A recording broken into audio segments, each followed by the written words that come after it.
Country Life on Midlands 103. Brought to you by W. Shaw Burlington Business Park Tullamore. Supplier of New Holland's tractors in the Midlands. WRShaw.ie.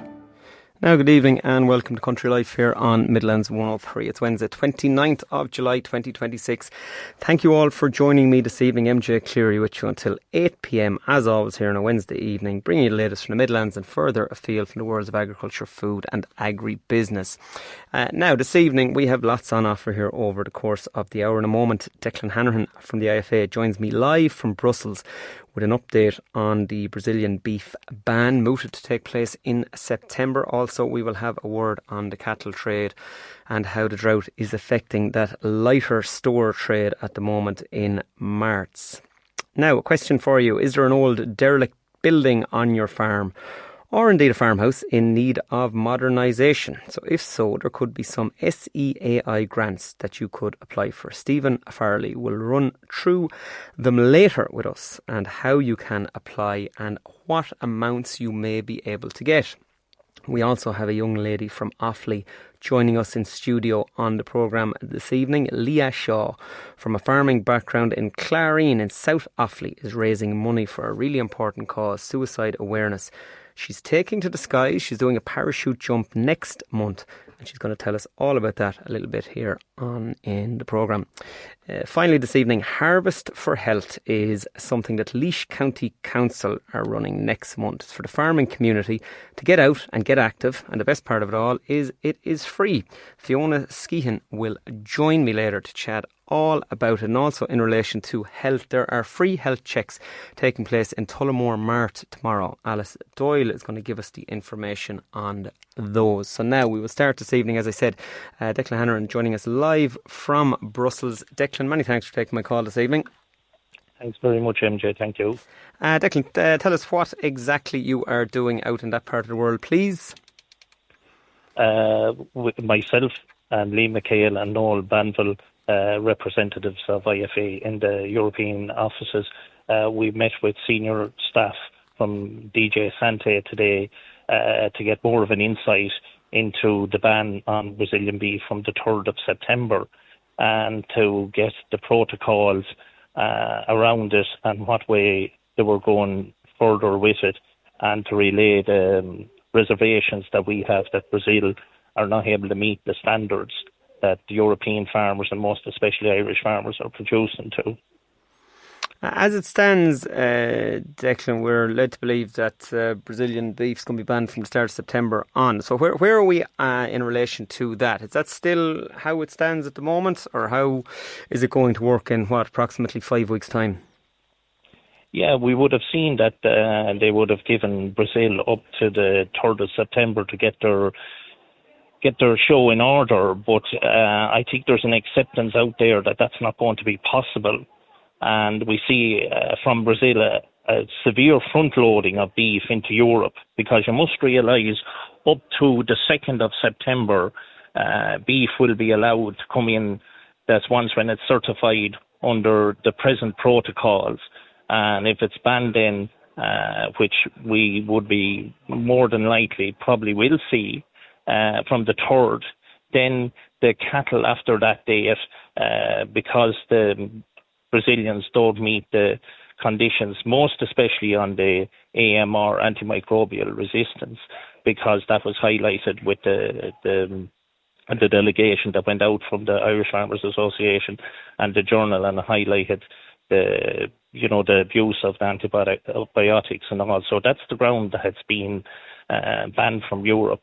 But we learned today that what they would be working off of, that they don't believe that the present cattle in the system are meeting them criteria, and that the cattle then that would be born after the 3rd of September and the cattle coming subsequently after that would have to meet the criteria to make them eligible for Europe.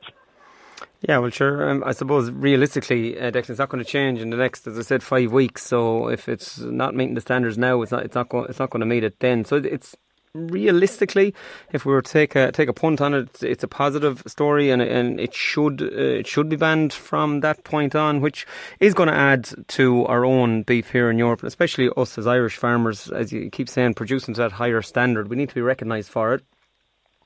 Yeah, but the problem, as I have said to you, is up to the 2nd of September, that beef is going to be accepted into Europe. And once when it's certified, and we see a lot of front loading of beef. So what you could see possible is that even after the 3rd of September, beef that's frozen and certified could be entering the European Union for a number of months, because it's already certified before the 3rd and it's there in storage, frozen. So we would disagree with that. But, the protocols that they're expecting Brazil to meet, they're not pushing for Brazil to meet the same criteria that we meet in relation to tagging of cattle, responsible usage of antibiotics. And that's where we said this process is falling down. So, they're more or less giving Brazil what we're led to believe would be kind of self-regulation. Of course, there's a lot more to be worked out, but from the talks that we had today, they're not going to impose the same conditions and regulations on Brazil that we presently have in the Irish and European production systems. Yeah, which, as Irish farmers, Declan, as you are a beef farmer yourself, you must be pulling your hair out a little bit, wondering where the fairness is in all this. Yeah, very much so. We pointed at that out today, and we had to report again that we got together along with the journal, and they have already had that seen, and we pointed out that Dr. Paddy Wall had highlighted in that report how serious abuse of antibiotics is in relation to human health and antimicrobial resistance, and that is the whole key. That's why they're banning Brazilian beef at this time. So it is, for European and Irish farmers, it's very hard pill to swallow. Just going to move closer to home for a moment, Declan, while I have you. Factory trade. I have the Farming Indo in front of me from yesterday, and the headline is "Factories Fail to Cool Beef Market as Farmers Hold Firm on Prices." So more of the same over the last couple of weeks, fair to say, in the beef trade? Yeah, look, this week they were trying to cool it down a bit. Telling agents and farmers that they were going to be quoting 10 cent less, but still at the same time very active for cattle. Weekend in the 23rd there, they would have got 1,700 more cows, and expecting more cows for which would be positive for them in the line of more manufacturing beef. But no, they require the cattle, and they're still active for the cattle, even though they're trying to talk it down a bit because of the weather and the grass scarcity to get more cattle out into the factories. Flat prices that you've heard over the course of the week, Declan, any to report for us? 680s, €7, 720s. The best we heard it was 740. The flat prices, if you have a mixture of most especially Angus cattle on the bunch, very eager for them, very eager for good, well-conformed continental heifers also. So, and the mart would have seen them heavy cattle improve also. Heavy cows, the manufacturing beef again, stock bulls, all those have increased in prices in the last month or so, which is an indication that the demand is there for the manufacturing product. We're talking about the grass scarcity, and obviously a very stressful time on farms up and down the country now at this stage. Declan, it's not showing signs of abating. I know the weather this coming weekend is cooler, a little bit of rain coming in, but farmers are really under pressure now at the moment. Yeah, grass has disappeared, most especially in the last 10 days. Anywhere there was grass, it has really disappeared, and then there's a serious need for rain to come, and a volume of rain that will bring on growth.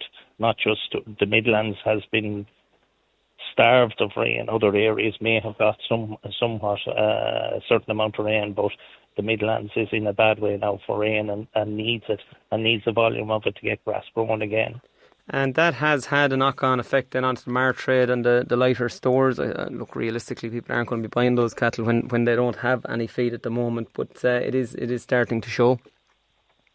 Yeah, look, you see numbers, just some marts have shown increases in numbers. In other words, farmers lightening the load on the land. And, well, look, you can't expect another farmer, if you have some grass, it's very seldom that someone a couple of miles away or whatever will have a large volume of grass that you don't have. So that's what's affecting that trade, that the buyers are just stepping back from it that little bit. Trade is still holding good enough, but just that little bit back from where it was a couple of weeks ago relative to the grass growth. Yeah, absolutely. Declan, fingers crossed next time I'm talking to you, we're talking about that burst of growth that we're all so much looking forward to. Declan, many thanks for joining us from Brussels this evening. We'll speak to you again in the programme. Thanks very much, MJ. Thank you. Declan Hannon there from the IFA live from Brussels, where they are negotiating on behalf of Irish farmers in relation to Brazilian beef coming in. And it is one of those ones where you would be pulling your hair out when you're farmed to such a high standard here in Ireland, and then you see this beef coming from South America, totally different standards, and then it's all on the level playing field here in Europe. So hopefully that ban will occur. And as Declan said, look, isn't there always ways around everything? So if it does come in then on the 3rd of September, the beef that will basically be stamped prior to that could be frozen and then front loaded in for months and months and months. So people are always, if there's money to be made or if there's some way to get around things, doesn't it always occur. Now, I'm going to go to an ad break in just a moment, but before I do, you will hear from my voice that it is a little bit hoarse, but it has come on well in the last couple of days. The reason for my hoarse voice is because I had the privilege of being in Croke Park last Sunday for the All-Ireland final. You may remember last week I was talking to you about trying to get tickets, and as I said to you before in the programme, my dad is a Mayo man, my wife's from Mayo, so it was all go in the house last week, and we got two in the end. And what a day it was, and what an event, and what an occasion. And it's all been said at this stage, so there's no point rehashing it all, but to be there was, as I said, just an absolute privilege, and it was something that I don't think I will ever see again. In fact, I'm very sure I won't ever see it again. The level of emotion in Croke Park on Sunday last was out of this world, and it was something to behold. From about 66 minutes on, people started to believe, truly believe, and tears started to come. And from about 68 minutes 20, I believe, Kerry dropped the ball in short. Mayo got possession, ran it back up the pitch and scored to become to have a 3-point lead, and then to go on and become the All-Ireland senior football champions. But I have never seen emotion like it in my life. Grown men, grown women, all crying, hugging. It was surreal, and I think every adjective could be used, from anxiety to stress to joy, you name it, it was there.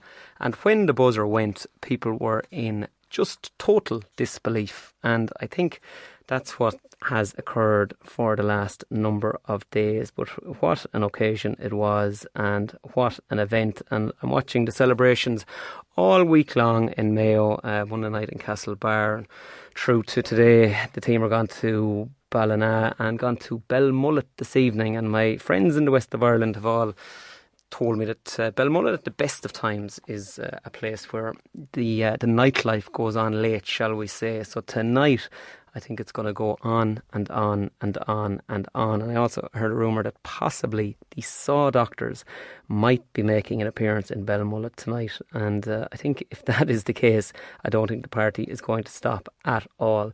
And it is fantastic to see such great celebrations for Mayo. I think Mayo is everybody's second team, apart from a few neighbouring counties in Connacht. And obviously on the day, Kerry were shouting for Kerry. But I have to say they were very magnanimous in defeat on the day, and they were happy for Mayo. But the whole country got a lift from Mayo winning, and it was one of those things that, as I said, it won't be replicated. Everybody was cheering for them if they had no Mayo allegiance whatsoever. They are everybody's second team pretty much, and the whole country is on a high as a result of it. And great to see it, and great for it to give people such a boost. And isn't sport wonderful when you see something like that and you see the emotion and you see people on the floor of Croke Park kissing the ground, grown men, grown women, just crying with tears of joy. And as I said, unbelievable to witness it all. And my voice will be back properly, I would say, next week. We're going to be back after the break. But I'm going to leave you with this just for a couple of minutes before the ad break. Country Life on Midlands 103. With W.R. Shaw, family owned and serving the Midlands since 1982, we're Ireland's largest independent agri-dealer, specialising in New Holland tractors and parts. With over 40 years' experience, we provide top quality sales, service and support. Visit W.R. Shaw in Tullamore and Carlow or online at wrshaw.ie. And you're very welcome back to Country Life here on Midlands 103. Now, we are moving on to a couple of different topics. Alice Doyle in a moment is going to be telling us about farmer health checks, which are taking place in Tullamore tomorrow in the Mart, tomorrow morning at 10:30. We'll have that in a moment. But in advance of that, we have a young lady here in studio. She's from County Offaly. Leah Shaw is joining me here. Leah, many thanks for joining me here on the programme this evening. Hiya. Leah, you're about to do something very brave, I have to say, and it is something that I don't think I would be doing, but it's skydiving, 9th of August, and it is all in aid of suicide prevention. So fair play to you first for a young lady to be raising money for a cause such as this. But let's talk about the background of it for a moment. Why did you decide to do this, Leah?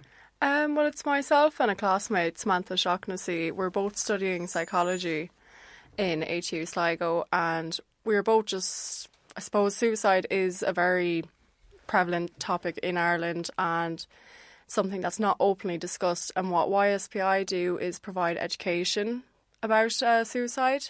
So especially coming from a rural area where it's not really talked about, I suppose we both just thought it would be a good fundraiser to do together.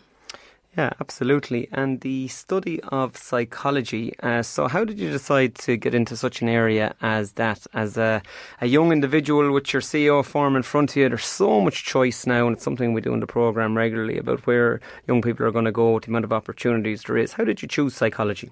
I suppose I definitely knew I wanted to help people. I just hadn't a clue what area to go in. There's so many different courses now.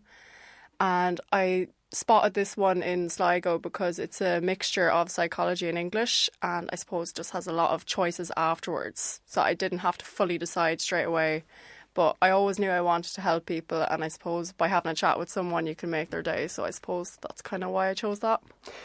Yeah, isn't that a very interesting thing you just said to us there? By chatting to someone you can make their day. And again, we talk about rural isolation regularly here on the programme, and suicide unfortunately is something very prevalent in the farming community, and loneliness is something which a lot of people are suffering from. And you made that point about just speaking to someone as you're studying psychology. It makes such a difference, doesn't it? Oh, 100%, yeah. For this then, let's talk about the mechanics, if you will, of this skydive. Have you thought about it, Leah? Have you thought about what you're doing, or are you still just running with blind optimism at the moment? I think I remember when I rang my dad, I thought he was going to kill me when I told him I'm jumping out of a plane. I personally am very excited, but I know when I get up there I'll probably have a very different look on my face. I think it'll be one of those things that'll probably hit you when you're doing it. So tell us what date it's on, and I suppose in advance of it then, look, you're looking to raise money. So how people can give donations for what you're doing. So yeah, we're doing it in Clonbelow on August 9th. And if you go onto my Facebook page, which is just Leah Shaw, the link is in my bio there. And so far, I think we've raised about 2,000. Wow. Yeah, it's fantastic, Leah. And just so people get an understanding, I should never ask a lady her age, but I think when we're on the younger spectrum like we are here, what age are you? I'm 20. Yeah, you're 20 years of age, and here you are doing something for a really, really worthy cause. It's Youth Suicide Prevention Ireland. 9th of August, you're taken to the skies and you're going to jump out. I presume it's a tandem one, Leah, is it? It is. and have you done a bungee jump? Have you done anything at height before? No, nothing like this. Right, okay. And I presume then early in the morning, is it? You're probably going up at the crack of dawn to do it? I think we're doing about 1 o'clock is when we're doing it Okay. that Sunday. Not bad. So we are asking our listeners here to pop onto Leah's Facebook page, please.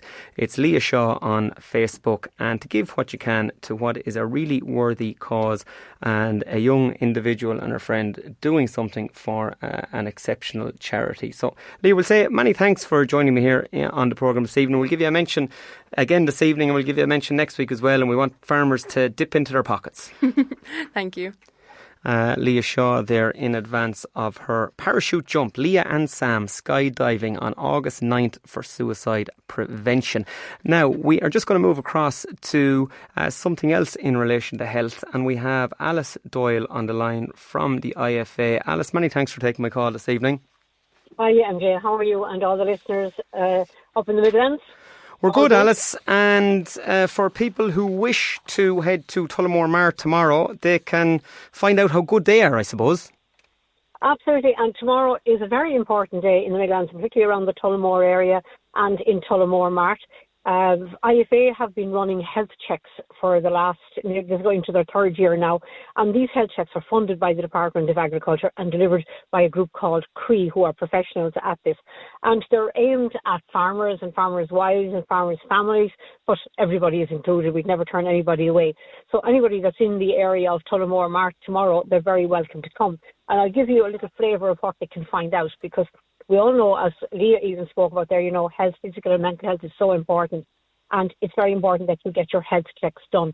And farmers, as a profession, we haven't been the best at doing that. We look after the animal and we look after the machine and we look after the farm. We often put ourselves as last on the list. But that's changing a bit. And IFA are doing their best to try and promote these health checks among farmers to prevent a number of things. And I'll just give you an example, for example, that these health checks, which are worth about €200 and they're free to anyone that comes to have it done, will give you a health screening, in other words, cardiovascular health, cholesterol, diabetes, and the whole area of mental health.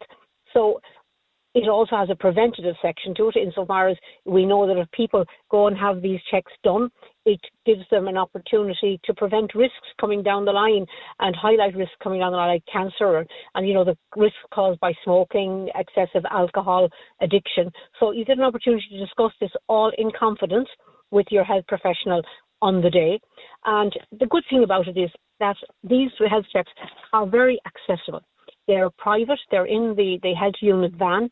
You just come in, you book in, you fill in your application form, you're seen, and you get 15 to 20 minutes with a health professional who'll go through it all with you. They'll check, as I said, your blood pressure, your cholesterol, your sugars for diabetes, a mental health check. You'll have a discussion with you around, how you're feeling about things at the time. And it's been really interesting, MJ, what has been discovered in these health checks. For example, we'll give you 39% of farmers in the last 2 years never had their blood pressure checked. Would you believe that? I would actually, Alice, to be honest, yeah. Yeah, and it's one of the most. It's probably one of the biggest killers. Is heart attacks, as we know, and cardiovascular problems. And if you get your blood pressure checked, you get your medication, you do what you're asked to do on your medication, it can prevent heart attacks, strokes down the line. So, for this 15 minutes, it can be a lifesaver. We've had quite a few people who have come in, thought they were perfectly healthy, walked into the unit, sat down, got their checks done. We had about 4.5% were dangerously high and had to be rushed immediately to an A&E or to their GP to be seen, that their blood pressure was that close to stroke level. And they didn't know it, because blood pressure is one of those things that you walk around with and you don't know you have it. So it's so important to get that check done. The same with your blood sugars. You may not be aware of the fact that you could be pre-diabetic or diabetic type 2, type 1. You probably would figure it out because you'd be under pressure. But you could be type 2 or you could be pre-diabetic, and so important to get those checks done. As I said, the health professionals are there. It's fully confidential. So I would be asking every farmer and farmer's wife, and I'm going to encourage the wives here to encourage the farmers to go, because there will be farmers in Tullamore Mart tomorrow that go every Thursday. But I would say anyone that's listening tonight, You don't necessarily have to be a farmer and be listening tonight, but if you are a farmer in particular, please encourage your husband if you're the wife or partner on the farm, because women often send the husbands to the doctor, because women are better at going to the doctors. I would say get your husband to go, or your partner to go tomorrow. Go yourself if you have a family member with you. And I'm going to give a personal example here. I have a 30-year-old son who 2.5 years ago, I had blood pressure myself for years, and I was taking my own blood pressure home, and he walked in and he said, take mine for the crack, madam. I took it.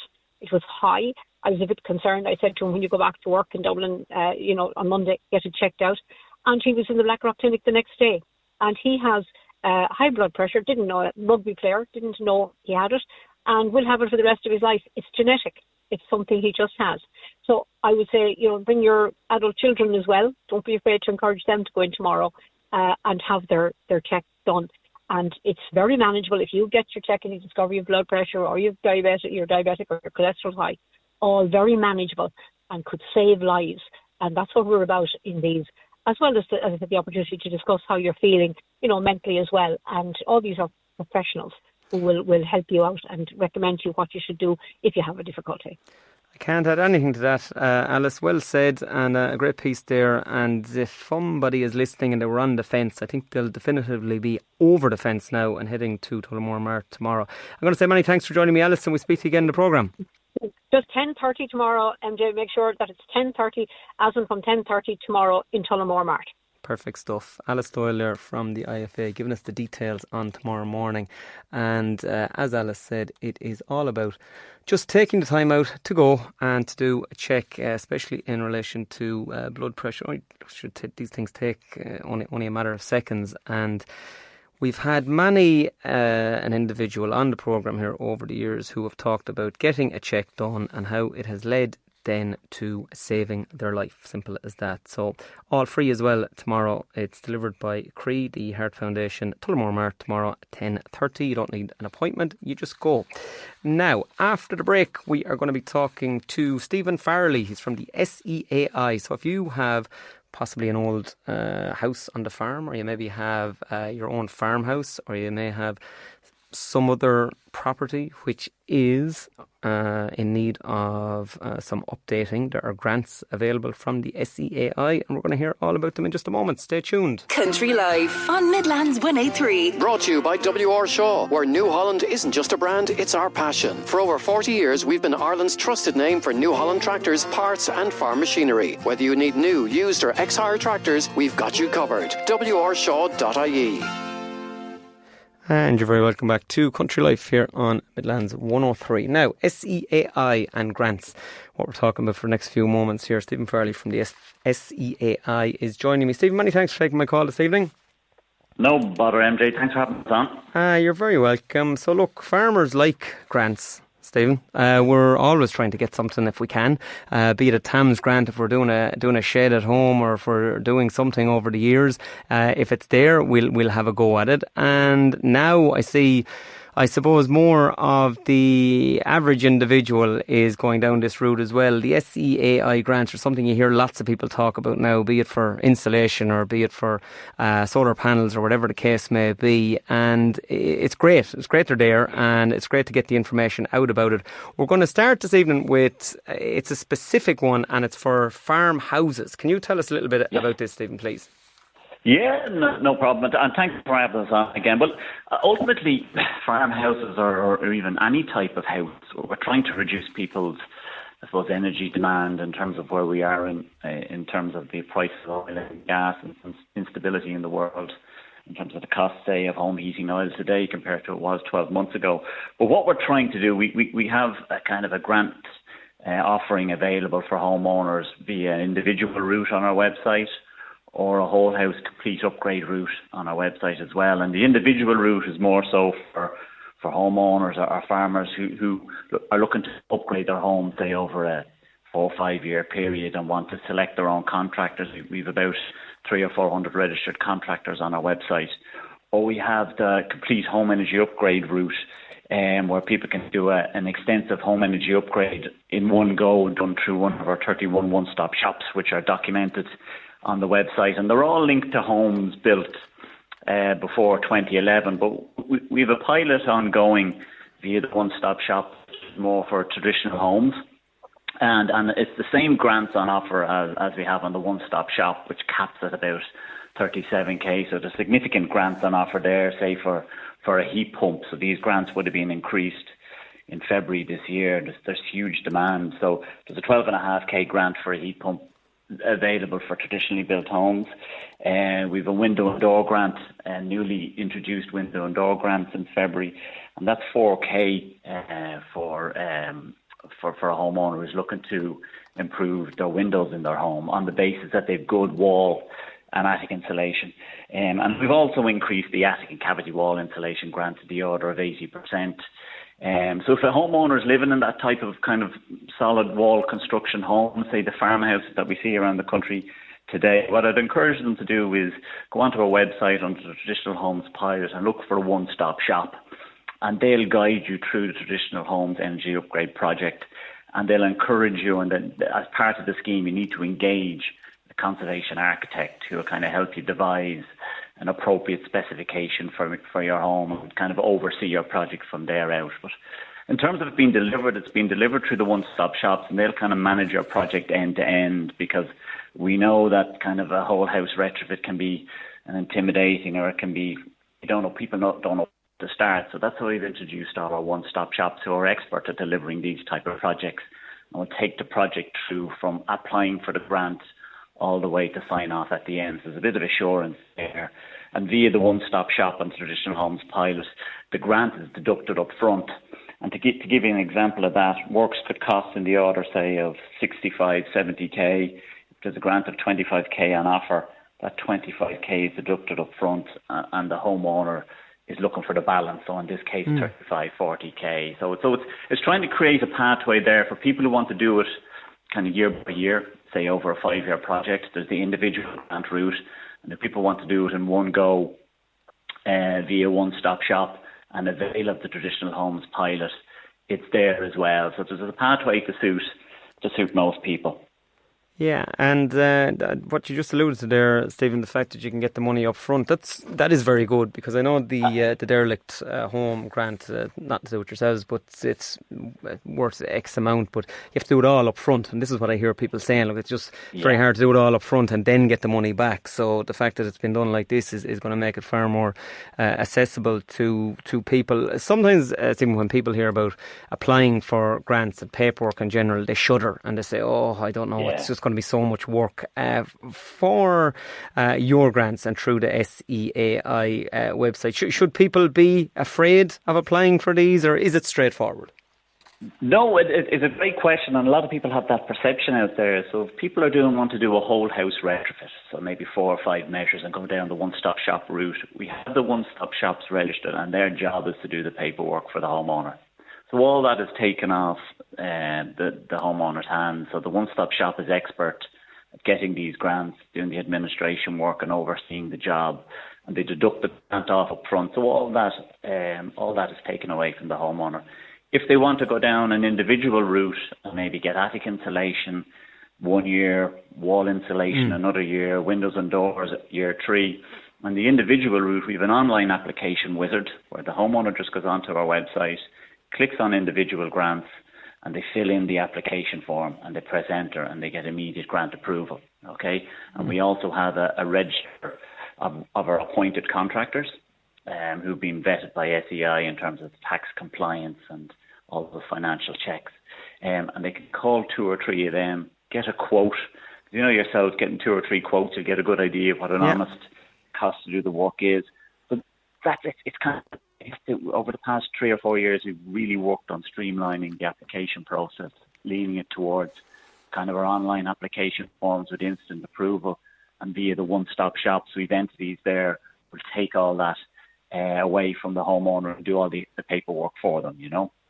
Yeah, we'll talk just about the individual grants. I suppose there's one here that is of particular interest for farmers, and that's solar panels. There were TAMS grants available for solar panels for a couple of years, but they've dried up essentially, and there's a very, very small percentage chance of getting one now for your solar panels. But again, what's being put out there by the solar companies is, look, don't stop in relation to it. Go down the SCAI route, get your grant, and then at least it will be something back. It's not quite as strong as the TAMS grant, but it's not bad. What grant is available through yourselves if you're doing solar panels?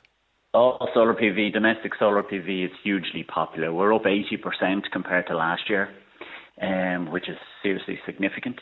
Basically, what we have is, it's on our website. So basically, if you get a 4 kilowatt peak system in your home, there's a grant capped at 1,800.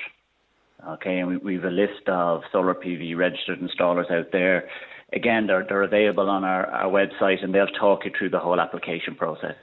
And so on. So basically what we do is we give €700 grant for every kilowatt up to 2 kilowatt peak. So that's, if you install a 2 kilowatt system in your home, that's a 1,400 grant. And then on top of that, for a third kilowatt peak, it's an extra 200. And for a fourth, it's an extra 200. So it caps out at 1,800. So there's hugely popular. The process is very much streamlined. The application process is online with automatic approval, subject to meeting the requirements post-works. And then payment is made 4 to 6 weeks post-works as well. So, but it's hugely popular. And you made a good point there, just to even revert back to the vacant property refurbishment grant of the 50 and 70k, so the extra 20k if the house is deemed derelict. And if you couple that with SEI grants, say the one-stop grants, it could be over 100k of grant support there for homeowners to avail of if they have a vacant property for more than 2 years, that they can upgrade that. And that 100k is a substantial amount of support, albeit I know you mentioned in terms of the local authority refurbishment grant, it's the money afterwards. But with the one-stop shop grant, the grant is deducted up front, so it kind of helps that whole balance well. And lastly, Stephen, just before I let you go, in relation to all of these, I suppose I know with the TAMS grants, I'd be more familiar with those. You can't do any work until you have your approval. I'm presuming it's the same with yourselves at SCI. You need to go and do all your applications first before you do anything? That's correct. Like, that's one of the number one rules. Get everything in order and get approval, so your letter of offer is in your hand from SEI, and then you start the works. So that's an important point to stress. And it's for properties that are built before 21, for 2021 as well. I would be guessing, Stephen, I don't know how long you've worked with SCAI, but you may not have anticipated how busy you were going to be in this job, because it is, to say it's a growth area, this whole area of refurbs and retrofitting and grants, I'd imagine you could work 24/7 if you wished. It is, and just to give you an idea, our solar PV grants are up 80%. The Better Energy Homes, which is the individual grant route I talk about, if people want to take a step-by-step approach to upgrade their home over a number of years, like that's up 250% compared to last year. So it's serious, and I suppose that's the ultimate aim for us, to try and streamline and make the process easier to get through all applications. Yeah, well, you've given us a great rundown. Even to bring in better grants for traditional homes, upgrades delivered through one-stop shops. So we're addressing the older kind of buildings as well, and seeing how to appropriately retrofit the older housing stock and so on. Yeah, well, you've given us a great rundown this evening, Stephen, and you've made it very easy to understand. So I'm going to say many thanks for joining me here. We must get you back again on the programme. And all the best, Stephen. Lovely. Thanks, MJ. Stephen Farrell from the SEAI, and lots of different grants and different supports there available. And depends what you want to do. If you want to go down the one-stop shop route, do it all, or if you want to do bits and pieces, or if you did maybe have an old derelict property on the farm and you wanted to go for the refurbishment grants, and if you wanted to put the SEAI grant on top, and you could get up to 100,000, as Stephen said. Now look, the way building costs are gone, you would not be long using it, but it is there, and we often talk about different income streams for farmers here on the programme, and if that was there and you were able to work on it over a few years, and maybe possibly then look down the route of renting it out, or short-term lets, or doing some sort of little bit of agri-tourism on the farm, could be another income stream for you. So lots to think about there.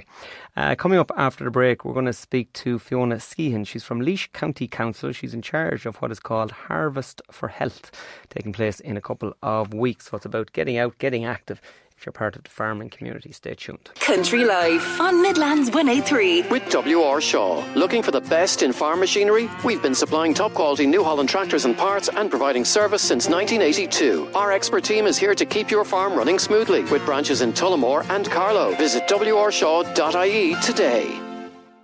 And you're welcome back to Country Life here on Midlands 103. Now, last part of this evening's programme, Harvest of Health.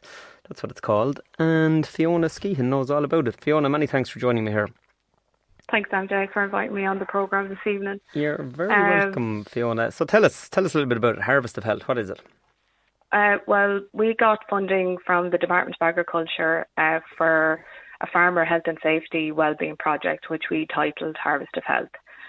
The benefits in terms of the programme will be around mental health, well-being, lifestyle and behavioural changes through exercise and social connectedness, while also raising awareness on the importance of health checks in preventing health issues.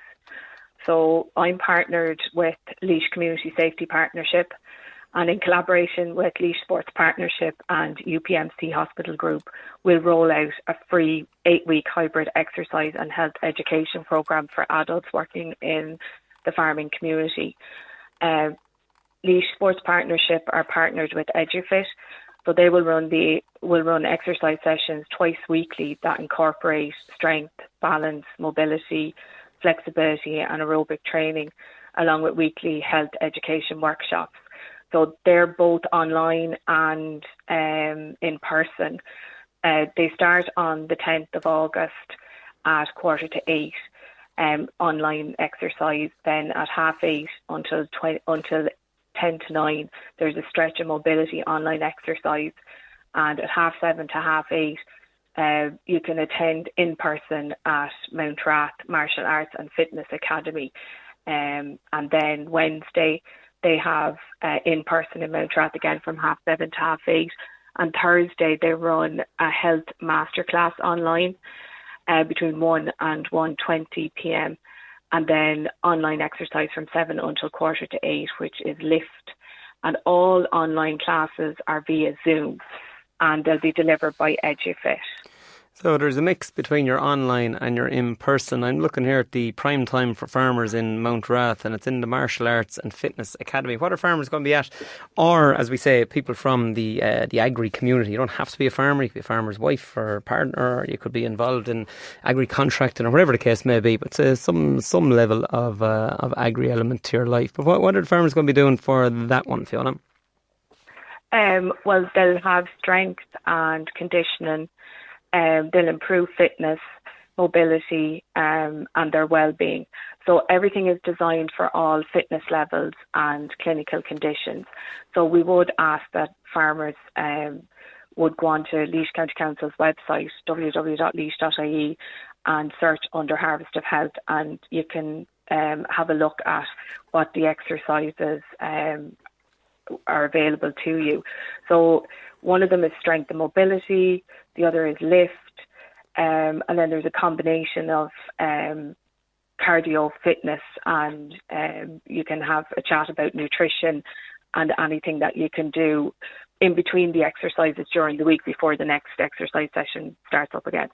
Yeah, and this links in very well to what we were doing earlier, and I know there's an element of crossover here, if we will, because tomorrow the IFA are doing an event in Tullamore Mart where people can get health checkups, and obviously the more of this work you do and exercise you do, hopefully the less you'll need in relation to your health, because you'll be healthy enough. But you're also doing the same. It's in Ballinakilmart. Now this is out a little bit further on in September and again in October. Yeah, well, if anyone does have a health check tomorrow and they have found that they need a bit of strength or balance or mobility, they're more than welcome to log on and join our classes. Brilliant, yeah. And we would have preferred to have done the health checks first, but unfortunately with the way the funding was rolled out, we had to go with the exercise programme first. But on the 12th of September and the 3rd of October, we will be at Ballinakilmart from 8 o'clock in the morning. And Laois Community Safety Partnership will be there as well. So UPMC Hospital Group have carried out health checks in the farming community in the past, and they understand that farming is a demanding profession, both physically and mentally. farmers work long hours and it's difficult for them to take the time out in traditional clinical settings. So that's why we're going to the farmers instead at the local mart to carry out free health checks and assessments. So that's hearing and eye test, blood pressure, glucose assessment and cardiovascular assessments, including any health advice that they may wish to discuss. But also if anybody does want to take it a step further, UPMC are happy to provide them afterwards with more information on their health or preventing any kind of diseases going forward. Yeah, well, what I'd say is fair play, Fiona. It's a great initiative and fantastic to get people thinking about their health in such a way. I know people can log on Harvest of Health and they can get all the details, the QR code there, and they can scan it and get involved. We'll get you back maybe in September to tell us about Balnakill again, because we'll forget about it here. Yeah, because we also have farm safety talks as well on the same day. 100%. Many thanks for joining me, Fiona. Thanks very much. Bye-bye. No problem. Bye-bye. Fiona Skehan there, Laois County Council. It's called Harvest of Health, and there's lots of places available. And we forgot to mention it's free. Yeah, it doesn't cost you anything. And that whole area of S&C, strength and condition, movement, cardiovascular work, look, the benefits are enormous. I started going to the gym myself. Whoa, pretty much 1 year ago, last August, I started lifting weights. Never lifted one in my life other than around the farm. And it's a slow and steady process, but you feel absolutely great after it. And then you start keeping an eye on your steps and the cardio side of things. And it doesn't take long and you notice weight coming off and you notice feeling better and having a better attitude. Both physical health and mental health are very closely related. So I couldn't recommend it enough. And that is it for this evening's programme. As I said, my voice held out just about after all the shouting on Sunday, and delighted that it did for the course of the hour. The show, as always, is going to be repeated on a Sunday morning from 7 to 8 a.m. And I want to thank all of my guests here over the course of the hour. We had Declan Hanrahan from the IFA. Leah Shaw, 20-year-old Leah Shaw from Clarine in County Offaly, is doing her fundraising for suicide prevention. You can donate on her Facebook, Leah Shaw, LEAHSHAW. We also had Stephen Farrell there from the SEAI. Alice Doyle was telling us about those health checks tomorrow in Tullamore, and Fiona Skehan finished talking about Harvest of Health. If you're interested in that, Google it pops up and you'll see all the details. We will be back with you next Wednesday evening as always, and it's going to be all about the Tullamore show next week, because Sunday week sees our National Livestock Show here in Tullamore. So it's going to be a Tullamore show laden heavy programme in 7 days' time. I will speak to you then. Good evening.